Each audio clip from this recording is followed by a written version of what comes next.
So, the next thing we'll do is to try querying, kung yun yung term.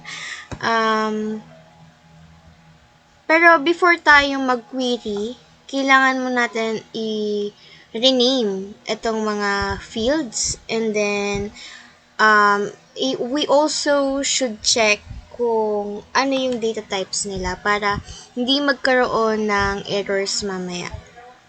So, right-click natin to, and let's go to the design view. Design view ba? Ayan. Ayan.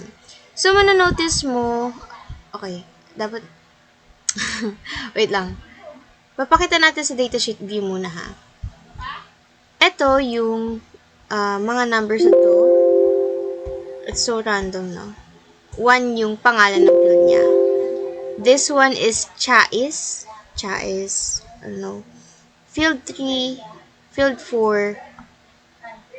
Ito, 10 boxes. Actually, pangit ang naming niya. Pero, pagtyagan natin.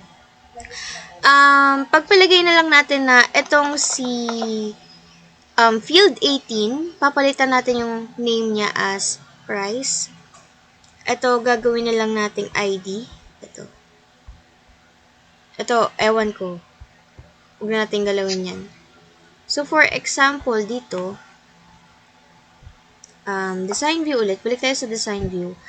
Let's rename this one as product ID. Sakto, siya talaga yung product ID since meron siyang key dito. Primary key. Naka-primary key siya. So, let's indicate this one as a number kasi mag-e-error siya mamaya eh. Kapag di natin siya pinalitan as number. So, itong 18 kanina, in-indicate natin na ito yung gagamitin natin as price. Ito, unit na lang to, unit. Yan. Itong field 3 and 4, din natin papalitan. Kasi, hindi ko talaga alam kung para saan sila. Not for now, okay? Yung unit, gagawin natin siyang number. And yung price, gagawin natin. Hindi. Yung unit, gagawin natin siyang short text. Oo, may text kasi siya eh. Alphanumeric kasi siya, kaya short text. So, product name, short text. Field 3 and field 4, number sila. Pero hindi ko nababaguhin yung name ng mismong field nila kasi hindi ko talaga ma-identify kung ano tawag dyan. And after that, we can right-click and save this one. Some data may be lost. Okay lang yan. Just kidding. Pero ang ginagawa ko lang dyan is click the yes button. Ayan, okay na siya. Nakasave na yan. Ayan.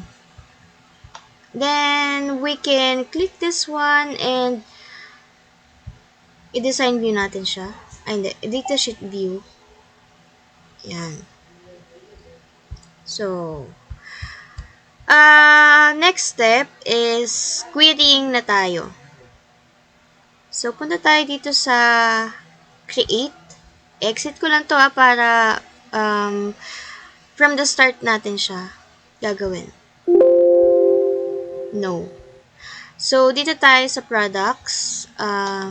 Query design. Huwag tayo sa query wizard para pag query design kasi mas manipulate natin siya. Okay? According to our desires. So, pagka-click ng query design, let's click this one para ma-change natin sa design view. SQL view pala. So, kanina, as we can notice, this is the dataset for the products. We can see the prices here. And we wanted to know, o gusto natin malaman, ano nga ba yung pinaka-minimum price for this entire dataset. So, the best way to identify which is the minimum amount is to use query. Kasi it will take us some time to identify the minimum amount if we'll do this one by one. checking it one by one. Okay? So, pwede natin sabihin 4 yung pinaka-minimum. Malit lang kasi database, yung set ng data natin.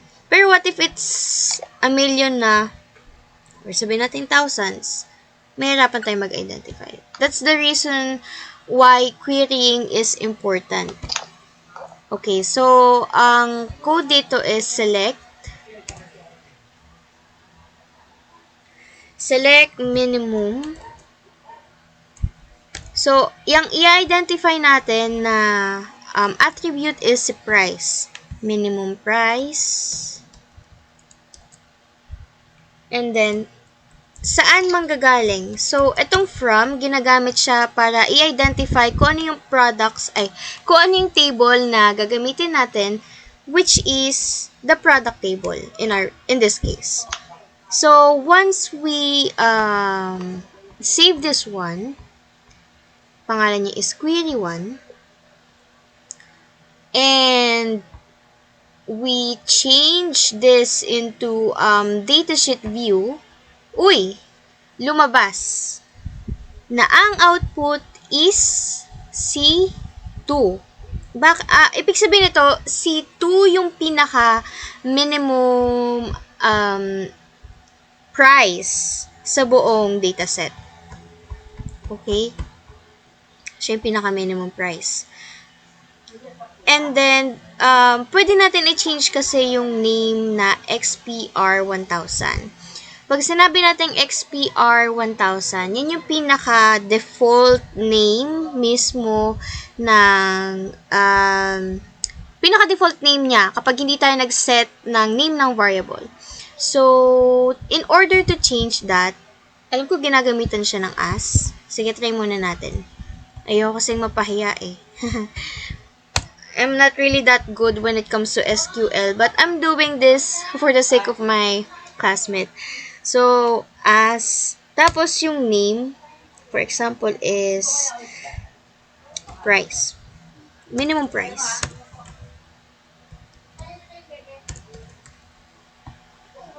So, let's run this one. Okay, parang mali.